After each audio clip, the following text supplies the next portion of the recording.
찬양 감사합니다. 예수님의 보혈을 찬양했습니다. 보혈의 은혜가 우리 모두에게 있어 우리가 깨끗이 되는 귀한 일이 있게 될 줄 믿습니다. 성경 말씀 보겠습니다. 성경 말씀은 누가복음서 4장 16절부터 19절입니다. 누가복음서 4장 16절부터 봉독합니다. 예수께서 그 자라나신 곳 나사렛에 이르사 안식일에 늘 하시던 대로 회당에 들어가사 성경을 읽으려고 서심해 선지자 이사야의 글을 들이거늘 책을 펴서 이렇게 기록된 데를 찾으시니 곧 주의 성령이 내게 임하셨으니 이는 가난한 자에게 복음을 전하게 하시려고 내게 기름을 부으시고 나를 보내사 포로된 자에게 자유를 눈먼 자에게 다시 보게 함을 전파하며 눌린 자를 자유롭게 하고 주의 은혜의 해를 전파하게 하려 하심이라 하였더라. 아멘. 자, 오늘은 누가복음 4장 2절부터 30절을 본문으로 복음을 전하게 하시려고 라는 제목으로 말씀 나누도록 하겠습니다. 오늘 본문으로 이제 세 번째 드리는 그런 말씀인데 오늘은 삶의 목적에 대한 것을 말씀하여 주십니다.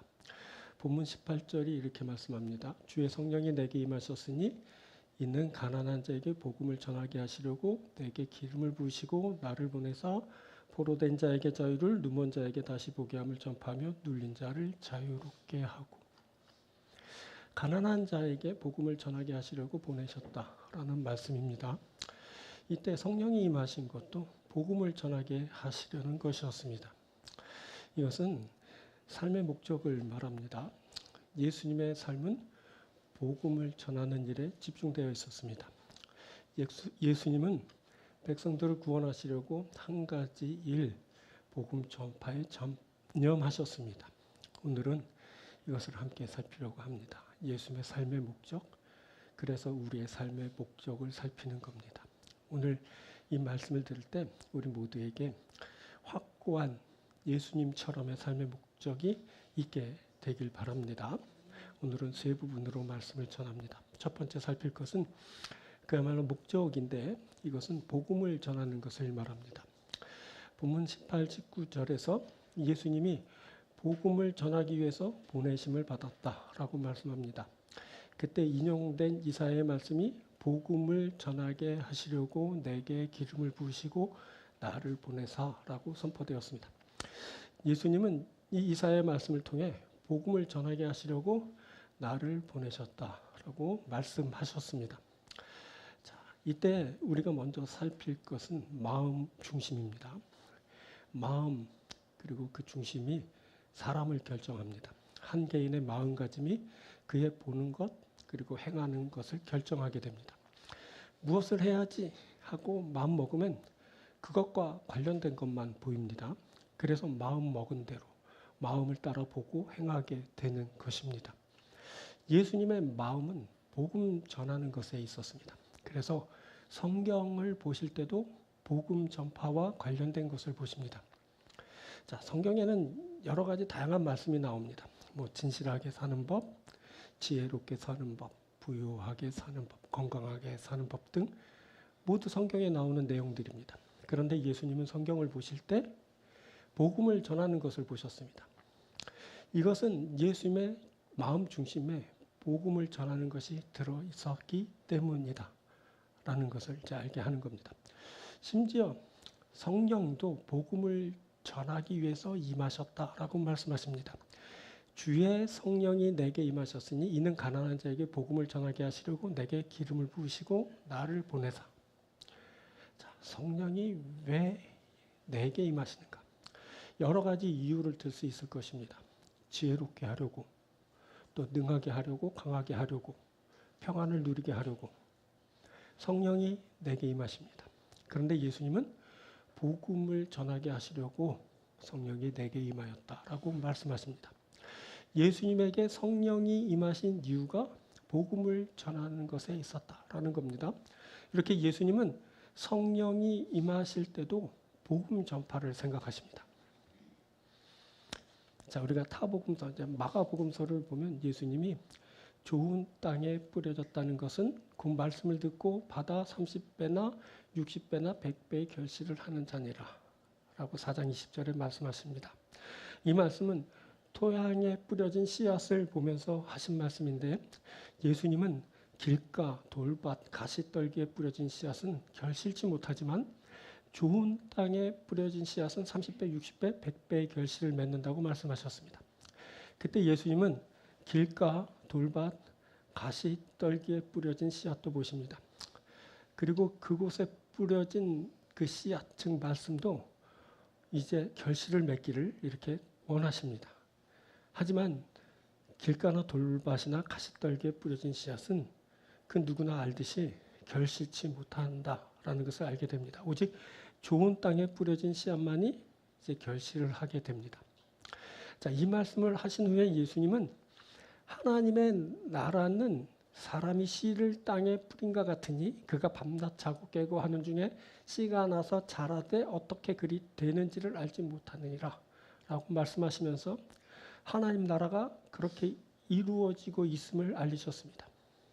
예수님은 길가, 돌밭, 가시떨기와 같은 자들을 보시면서 사람이 씨를 뿌리는 것과 같이 하나님 나라가 임할 때 저들 모두가 좋은 땅이 되어 결실을 맺어 자신이 알지도 모른 채 임하는 그의 나라가 되기를 원하셨습니다. 하나님 나라의 복음을 그렇게 예수님은 전파하신 것입니다. 하나님 나라는 씨를 뿌린 자가 자고 깨고 하는 중에 씨가 나서 자라는 것과 같이 임하는 것이다. 너희는 너에게 뿌려진 그것이 어떻게 나고 자라는지 알지 못하는 가운데 하나님 나라를 보게 될 것이다. 하나님 나라의 복음입니다. 자, 또 마태의 복음서를 보면 예수님이 6장에서 너희는 먼저 그의 나라와 그의 의를 구하라. 그리하면 이 모든 것을 너희에게 더하시리라 라고 말씀하십니다. 이 말씀은 공중의 새를 보면서 들의 백합화를 보면서 하신 말씀인데, 세상의 작은 미물을 보면서도 예수님의 관심은 온통 하나님 나라와 그의 의를 구하는 것에 있음을 이제 알리셨습니다. 예수님은 세상이 주는 염려가 가득한 순간에도 공중의 새도 들의 풀도 하나님이 먹이시고 입히시니 그것보다 귀한 너희는 무엇을 먹을까 마실까 입을까 하지 말고 먼저 그의 나라와 의를 구하라고 말씀하여 주시면서 하나님 나라의 복음을 그렇게 전파하셨습니다. 공중의 새를, 들의 꽃을 하나님이 먹이시고 입히신다. 너희는 먼저 그의 나라와 의를 구하는 자가 되어라. 너희의 필요를 아시는 하나님이 모든 것을 더하여 주실 것이다. 하나님 나라의 복음입니다. 또 이제 요한복음서를 보면 예수님이 12장에서 한 알의 밀이 땅에 떨어져 죽지 아니하면 한 알 그대로 있고 죽으면 많은 열매를 맺느니라 라고 말씀하십니다. 이 말씀은 한 알의 밀을 보시면서 하신 말씀인데, 한 알의 밀이 죽어 많은 열매를 맺듯이 예수님이 죽어 많은 이들에게 생명을 주실 것에 대해 말씀하신 것입니다. 예수님은 자신의 생명이 다하는 그 순간에도 자신이 죽어 많은 사람에게 생명을 주는 그것을 바라보셨습니다. 예수님은 자신이 죽는 그 순간에도 초점을 전혀 흐리지 않으셨습니다. 자신의 삶의 목적과 사명을 분명히 하고 계셨던 겁니다. 그래서 예수님은 그 마지막 순간에도 자신이 죽어 많은 이들에게 생명을 주는 것을 바라시며 기뻐하셨습니다. 한 알의 밀을 보아라. 한 알의 밀이 죽어 많은 열매를 맺지 않니? 이렇게 내가 죽는 그 순간에 많은 생명이 있게 될 것이다. 복음입니다. 복음의 결과, 복음의 결실을 그렇게 말씀하여 주셨습니다. 이렇게 예수님은 온통 복음을 전파하는 일에 집중하는 그런 삶을 사셨습니다. 그렇기 때문에 그의 삶이 그렇게 귀하고 위대한 것입니다. 자, 여기서 우리는 우리의 삶의 목적을 다시 보게 됩니다. 예수님의 사명하시는 그 모습을 보면서 우리의 사명을 다시 살피게 되는 겁니다. 자, 우리가 꿈꾸는 것은 무엇입니까? 우리는 어떤 목적을 가지고 살아야 할까요? 오늘 우리가 이것을 다시 한번 살펴봅니다. 우리의 삶의 목적 가운데 주께서 주신 사명이 포함되어 있는지를 보는 겁니다. 그 가운데 예수님처럼 복음을 전하는 것이 포함되어 있는 건지 그것도 살핍니다. 사명이 우리 삶의 목적 가운데 포함되어 있어야 합니다. 복음 전파가 우리 삶의 목적 가운데 반드시 있어야 하는 겁니다. 예수님이 위대한 것은 삶의 목적이 분명했기 때문입니다. 예수님이 위대한 것은 삶의 목적이 복음 전파에 있었기 때문입니다. 이것이 예수님을 위대하게 하였습니다. 예수님이 하나님 나라의 복음을 전파하셨습니다. 예수님이 하나님 나라를 이 세상에 가져오셨습니다. 복음을 통해 예수님이 하나님과 연결되고 있습니다. 하나님은 이 세상에 줄 수 없는 그것을 가져오십니다. 그의 나라입니다. 그 나라에서의 의로운 삶입니다. 생명입니다. 하나님과 함께하는 영원한 삶입니다. 이것은 이 세상과 비교할 수 없는 그런 것들입니다. 그래서 이것을 구할 때 이 세상에서의 많은 것들이 내려지곤 합니다. 자, 예수님이 머리를 누일 집 한 칸도 없었던 이유 바로 여기에 있습니다. 예수님은 이 세상의 왕처럼 땅을 점령하거나 소유하지 않으셨습니다. 예수님은 따로 저축해 놓은 돈이나 보유 자산도 없었습니다. 미래를 위해 보험을 들거나 여유 자본을 만들어 놓지 않으셨습니다. 인간관계록은 죄인, 소외된 자, 가난한 자, 병자들이 주였습니다. 그것도 예수님이 순환을 당하실 때 다 배신하고 떠나고 말았습니다. 예수님의 인생은 짧아 30대 초반에 생을 마감했습니다. 그것도 억울하게 죄인으로 몰려 처참한 십자가형을 당했습니다.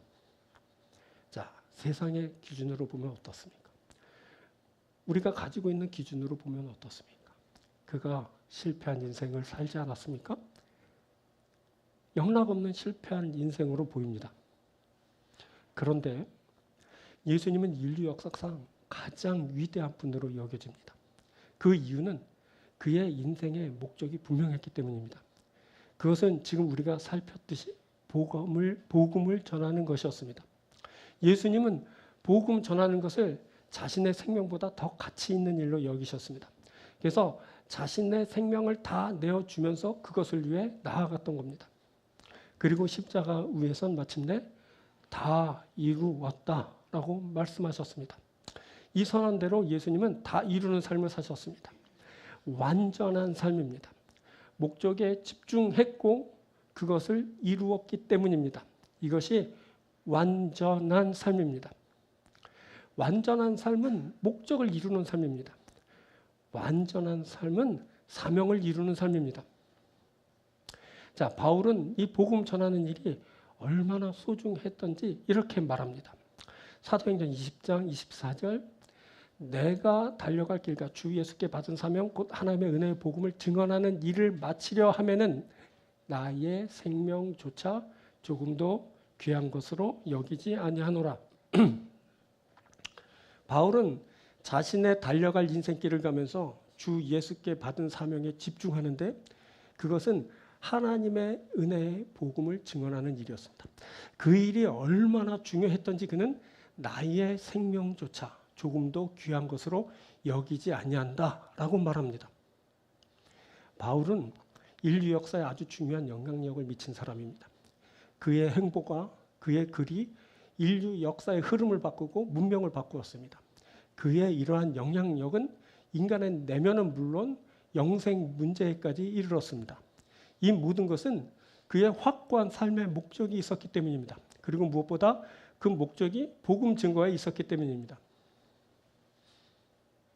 우리에게 생명을 다 내주어도 아깝지 않은 인생의 목적이 있어야 합니다. 그것이 사명이고 그것을 이루면 우리가 완전한 삶을 살게 되는 겁니다. 그리고 그것의 중심에는 복음 전파하는 일이 있어야 합니다. 하나님과 그의 나라를 전파하는 것이 우리 인생의 목적이 되어야 하는 겁니다. 하나님의 말씀을 복음으로 증거하는 것이 우리 삶의 목적인 것입니다. 주님은 우리를 하나님의 권능으로 세워서 이 시대를 섬기고 새롭게 하는 사람으로 삼으시길 원하십니다. 오늘 여러분들에게 사명하는 일이 여러분 삶의 목적이 되길 바랍니다. 그 중심에 복음 전파하는 일이 있게 되길 바랍니다. 그래서 여러분들 통해 하나님이 주신 그 고귀한 사명이 완성되고 여러분들 통해 하나님의 간절한 소망인 복음 전파하는 일이 이루어지게 되길 바랍니다. 하나님께서는 오늘 이것을 위해 우리에게 말씀하여 주시고 이것을 위해 우리들을 다시 세워주시고 이것을 위해 세상으로 나아가게 하십니다. 하나님으로부터 세움받고 보내심을 받은 우리는 이 세상에 나가서 복음 전파하는 일을 하게 될 것입니다.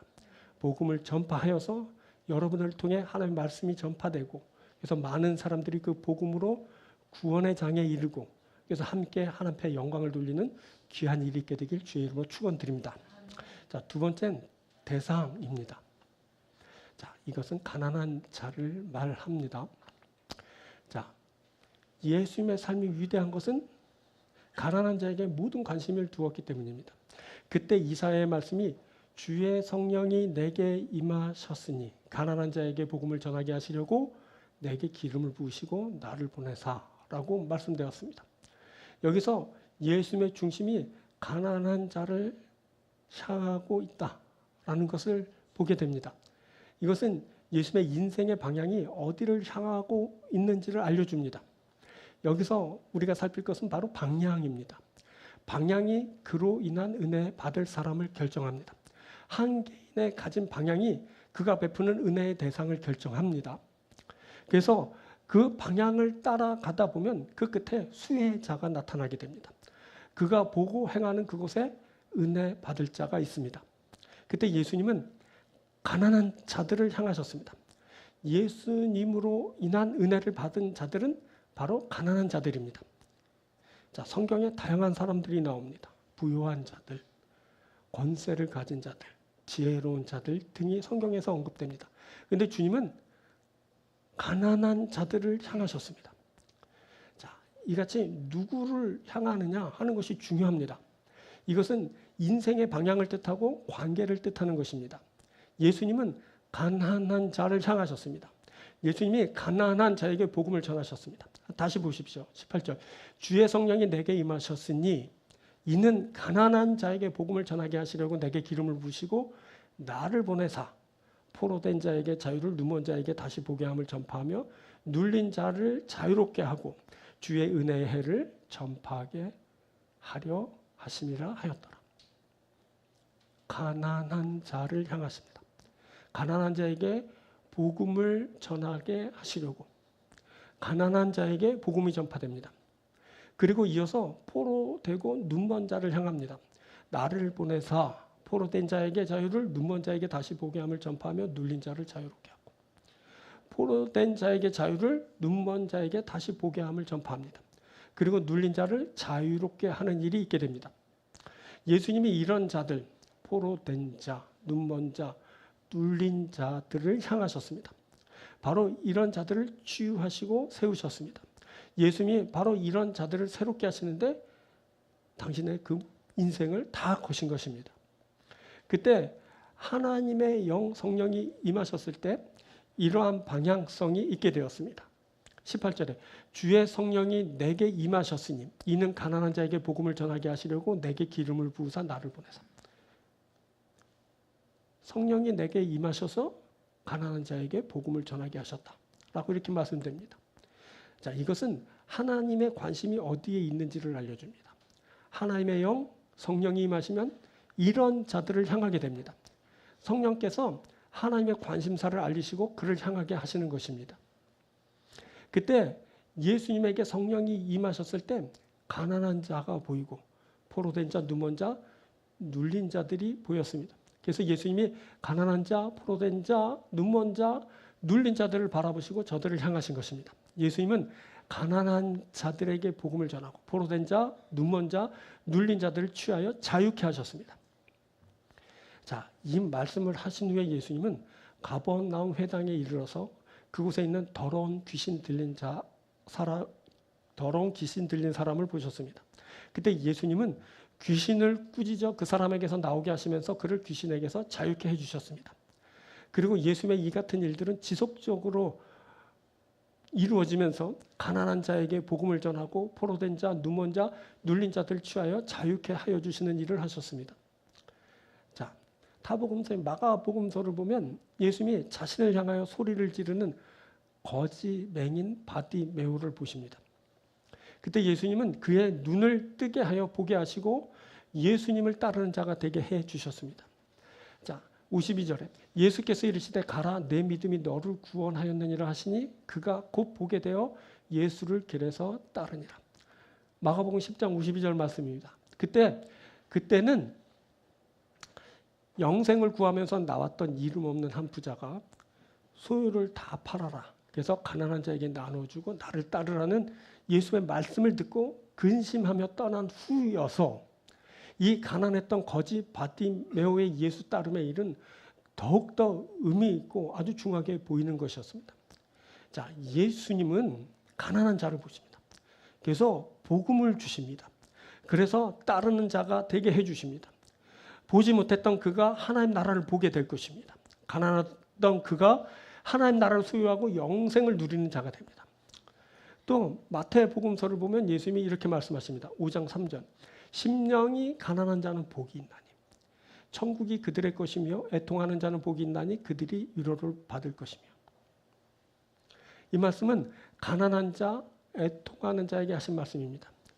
그때 심령뿐만이 아니라 먹고 살 것이 없을 정도로 가난한 자들이 예수님께 나왔습니다. 누가복음서를 보면 가난한 자라는 말씀이 싹 빠져 있거든요.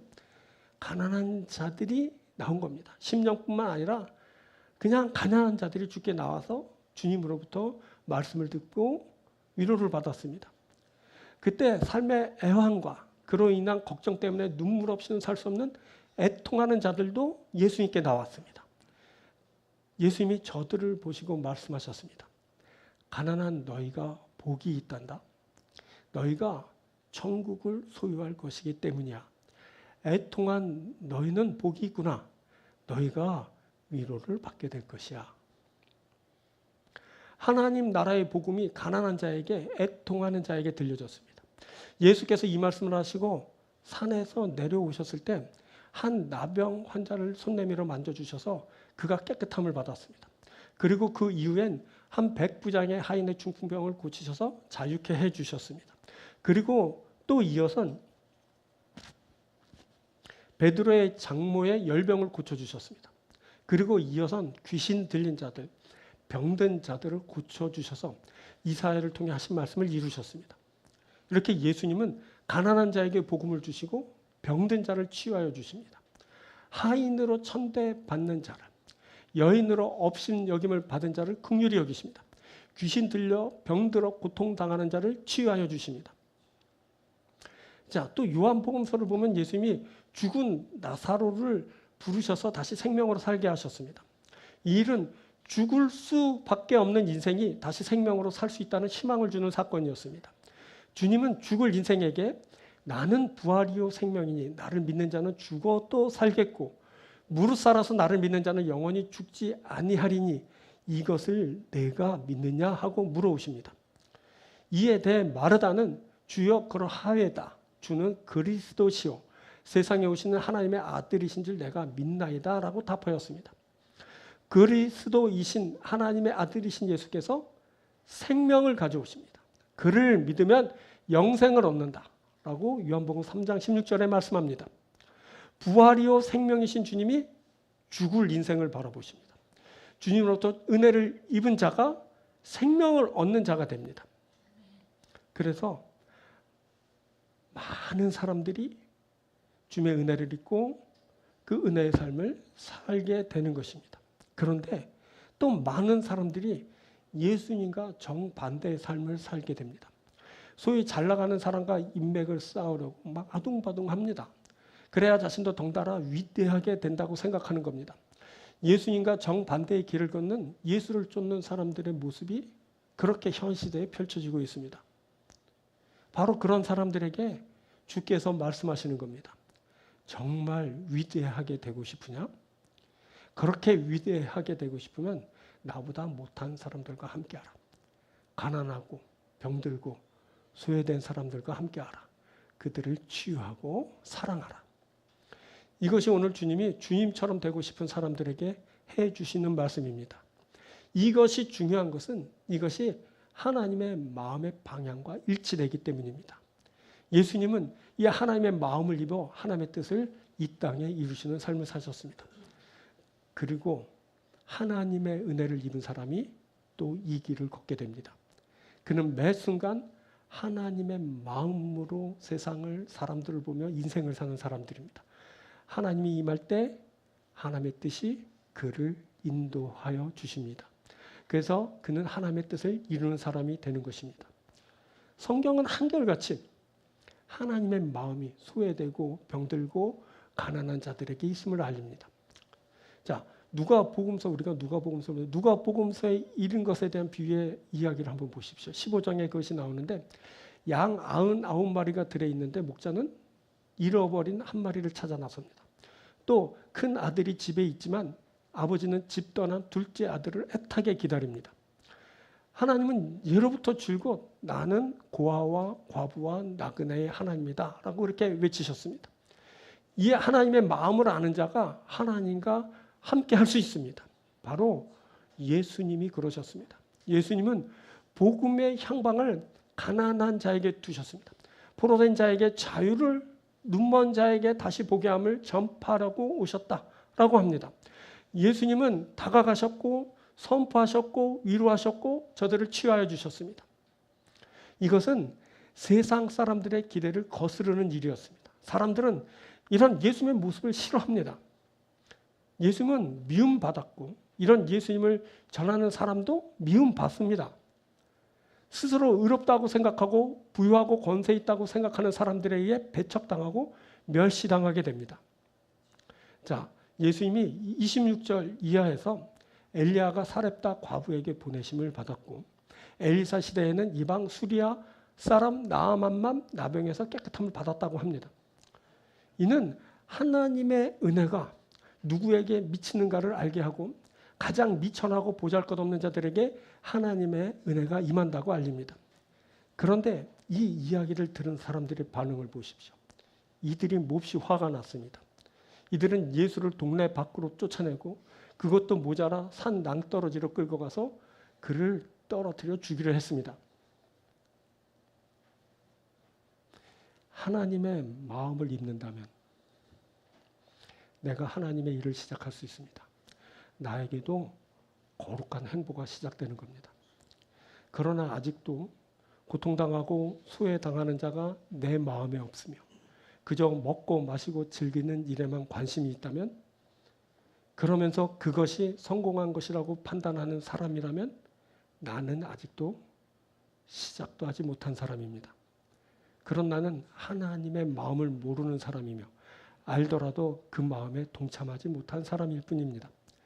그런 나는 성공했다고 세상 사람들의 부러움을 받을 수 있을지는 모르지만 하나님께 이르지 못한 사람이 되고 맙니다. 그런데 보잘것없고 힘들어하는 사람들이 내 눈에 들어오고 내가 저들을 위하고 사랑할 수 있다면 그때 비로소 나는 하나님의 마음을 이해하는 사람이 됩니다. 그때 나는 하나님의 마음을 힘입을 수 있습니다. 그래서 예수님처럼의 삶을 살 수 있습니다. 사랑하는 여러분, 예수님의 모습을 보면서 예수님처럼 하나님의 마음을 입으시기 바랍니다. 하나님의 마음을 입어 거룩한 하나님의 일을 하는 거룩한 하나님의 사람 되길 축원드립니다. 여러분들 통해 이 세상에 헐벗고 눌리고 상하고 소외되는 사람들이 치유를 받고 회복되는 역사가 일어나게 되길 주의 이름으로 축원드립니다. 세 번째 살필 것은 바로 내용입니다. 이것은 은혜를 말합니다. 자, 예수님은 은혜의 해를 전파하시려고 했습니다. 예수님에 의해 은혜의 해가 선포되고 다가오고 있습니다. 예수님은 왜 그렇게 복음을 전하려고 하셨을까요? 그것은 복음 안에 하나님의 섭리가 담겨 있기 때문입니다. 그것은 하나님이 세상을 다스리는 원리입니다. 그리고 그 원리는 바로 은혜입니다. 은혜의 원리. 이것이 하나님이 이 세상을 다스리는 섭리입니다. 자, 예수께서 잉태되실 때 모친 마리아가 하나님의 은혜를 입었습니다. 1장 30절. 천사가 이르되 마리아여 무서워하지 말라 내가 하나님께 은혜를 입었느니라. 보라 내가 잉태하여 아들을 낳으리니 그 이름을 예수라 하라. 또 예수님이 자라실 때 강하고 지혜롭게 되셨는데 그때 하나님의 은혜가 예수님 위에 있었습니다. 2장 40절. 아기가 자라며 강하여지고 지혜가 충만하며 하나님의 은혜가 그의 위에 있더라.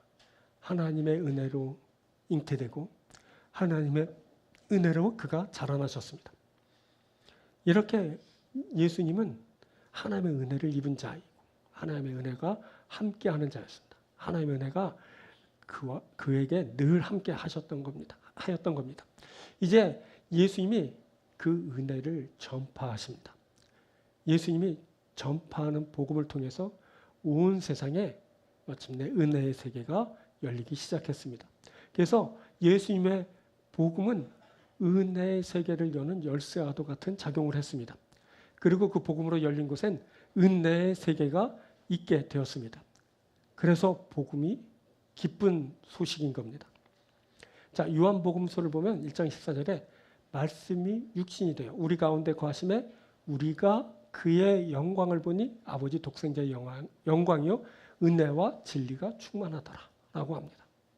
말씀이 육신이 되실 때 그곳에 은혜가 충만했습니다. 또 이어서 17절에선 율법은 모세로 말미암아 주어진 것이요 은혜와 진리는 예수 그리스도로 말미암아 온 것이라 라고 했습니다.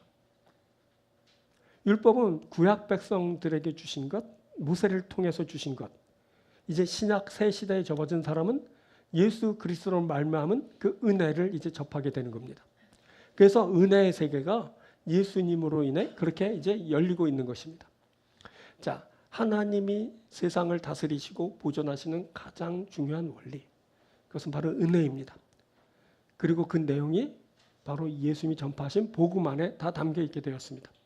자, 우리가 알고 있는 대로 공기의 기압도, 물의 흐름도, 사랑의 전파도 모두 위에서 아래로의 방향성을 갖습니다. 고기압에서 저기압으로, 상류에서 하류로, 풍성함에서 부족한 곳으로 흐릅니다. 이것이 자연과 세상의 흐름이고 이 모든 것이 하나님이 이 세상을 창조하시면서 마련하신 그 은혜입니다. 이것 외에도 우리의 삶을 자세히 보면 온통 은혜뿐입니다. 내가 그 많은 은혜를 누립니다. 내가 한 것은 거의 없는데 많은 것을 누립니다. 그냥 삶이 은혜입니다. 먹고 입고 자고 그것을 누리는 것 정말 신기하지 않습니까? 멸망받아 마땅한데 아직 생존하고 있고 아직 살아갈 때 그 모든 것을 내가 받고 누리고 있는 겁니다. 그래서 우리가 감사하는 겁니다. 우리가 하나님 안에서 모든 것을 누리면서 그것을 은혜라고 생각하고 감사하는 자가 되는 겁니다. 여러분, 모든 것이 다 은혜입니다. 받지 않은 것이 하나도 없습니다. 그래서 우리가 매 순간 감사한 자가 되는 겁니다. 그러나 어떨 때는 부끄럽기도 합니다. 부끄럽지 않습니까, 삶이? 내가 그것을 받을 자격도 없고 누릴 자격도 없는데 내가 그것을 받았거든요. 누리고 있습니다. 내가 은혜의 한복판에서 그 모든 것을 누리며 살고 있습니다. 그럴 때 문득 나를 살피면서 아주 부끄럽기 짝이 없는 자신을 발견하게 됩니다. 여러분, 이러한 경험 해보시지 못하셨습니까?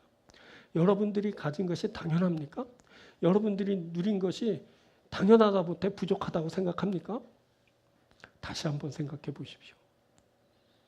내가 부족한데 그것을 받은 겁니다. 내가 자격이 없는데 그 모든 것을 누리고 있는 겁니다.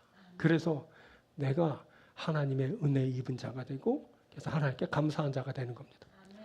여러분, 우리는 은혜 없으면 살 수 없는 존재입니다. 로마서 5장 12절에서 바울이 말한 대로 우리는 죄로 인해 죽을 수밖에 없는 인생이었습니다. 그러므로 한 사람으로 말미암아 죄가 세상에 들어오고 죄로 말미암아 사망이 들어왔나니 이와 같이 모든 사람이 죄를 지었으므로 사망이 모든 사람에게 이르느니라. 모든 사람이 죄를 지었고 그래서 사망이 모든 사람에게 이르렀습니다. 멸망받을 인생이라는 겁니다. 그런데 예수님이 나의 죄를 대신해서 십자가를 지셨습니다. 은혜입니다. 이제 은혜 받은 내가 보존되고 생명을 얻게 됩니다. 자, 5장 17절에 이어서 이렇게 말합니다. 한 사람의 범죄로 말미암아 사망이 그 한 사람을 통해 왕노릇 하였은즉 더욱 은혜와 의의 선물을 넘치게 받은 자들은 한 분 예수 그리스도를 통하여 생명 안에서 왕노릇 하는도다. 생명을 받고 그 생명 안에서 왕노릇 하게 되는 겁니다. 어떻게? 예수 그리스도를 통해서. 그의 십자가, 그 대속의 은혜를 받은 자들이 생명을 얻고 생명 안에서 왕노릇 한다는 겁니다. 은혜인 겁니다. 이 은혜를 받은 자들은 희망을 갖고 희망을 살게 됩니다. 이제 나의 죄가 대속되었습니다. 십자가에서 피를 쏟으신 주의 은혜로 말미암아 나의 죄가 다 씻김 받은 겁니다. 그 은혜는 매일 배신하는데도 자녀 삼아 주십니다. 그 은혜는 불평하고 원망하는데 여전히 사랑해 주십니다. 그 은혜는 그 뜻 따르지 못하는데도 그 나라를 주십니다. 불의하여 내 길 가는데도 그분의 의를 입혀 주십니다. 그 은혜는 곧 죽을 인생인데 영생을 주신다 하십니다. 이제 우리가 이 은혜의 가치체계 안에서 희망을 발견하게 됩니다. 여러분, 우리가 희망 있는 자인 것은 우리에게 은혜가 있기 때문입니다. 오직 은혜만 희망입니다. 그 은혜의 세계 안에서 우리가 온전합니다. 그 은혜가 나를 새롭게 합니다. 은혜가 나를 세우고 존귀하게 하며 아름답게 합니다. 자, 예수님의 복음은 이 은혜의 세계를 가져옵니다. 그 은혜의 세계는 놀라운 능력으로 개인과 공동체와 이 사회의 변화를 가져옵니다. 복음은 그래서 능력이 되는 겁니다. 우리가 이 은혜의 세계 안에 있어야 됩니다. 사랑하는 여러분, 모두 이 세계 안으로 들어오십시오. 예수 그리스도로 인해서 전파된 그 은혜의 세계 안에 거하십시오. 그 은혜 안에서 여러분들 새로워지십시오. 세움 받으십시오. 강해지십시오. 그래서 마침내 하나님이 원하시는 그곳에까지 이르고 생명을 누리며 존귀한 자가 되시길 바랍니다. 그리고 여러분, 그 은혜를 또 이 세상에 전파하는 여러분들 되십시오. 그래서 많은 이들이 예수의 은혜의 세계 안에 거하고 그 은혜를 받아 우리처럼 그러한 모습으로 거듭나고 새로워지고 존귀하게 되는 그런 역사를 만나게 하는 그런 일이 있게 되길 바랍니다. 그것을 위해 우리가 은혜를 받는 겁니다. 그것을 위해서 우리가 은혜를 누리는 겁니다. 우리는 어떤 은혜를 받았냐면 그의 충만한 데서 받으니 은혜에 의해 은혜더라. 은혜에 의해 은혜를 받게 되는 겁니다. 요한복음 1장 16절 말씀인데 여러분, 은혜입니다가 끝이 아니라 은혜에 의해 은혜입니다. 이건 뭐냐면 은혜를 따른 또 다른 은혜가 우리에게 임한다는 말입니다. 은혜는 제한이 없습니다.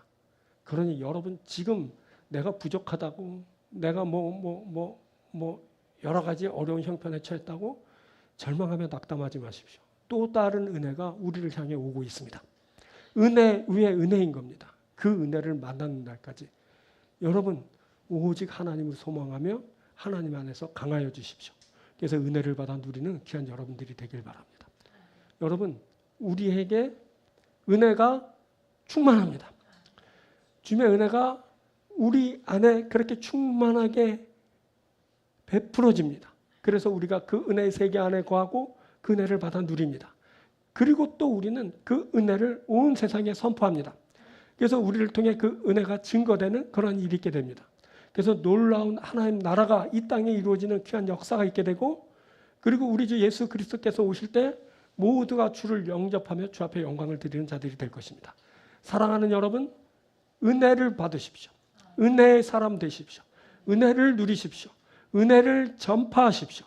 그래서 온통 은혜가 되는 귀한 역사를 여러분 반드시 이루시기를 바랍니다. 주께서 오늘 우리에게 은혜를 주십니다. 앞으로 여러분들에게 또 주실 겁니다. 은혜를 받아 누리고 은혜를 전파하는 귀한 여러분들이 되길 주님으로 축원드립니다. 말씀 뵙겠습니다. 세 가지 말씀드렸습니다. 자, 첫 번째 목적 말씀드렸죠. 복음을 전하는 것. 우리는 이제 사명한다 그러는데 사명 안에 핵심은 뭐냐면 복음 증거입니다. 꼭 여러분들 복음 증거하는 그런 삶의 목적을 갖게 되길 바랍니다. 그 다음에 대상에 대해 말씀드렸습니다.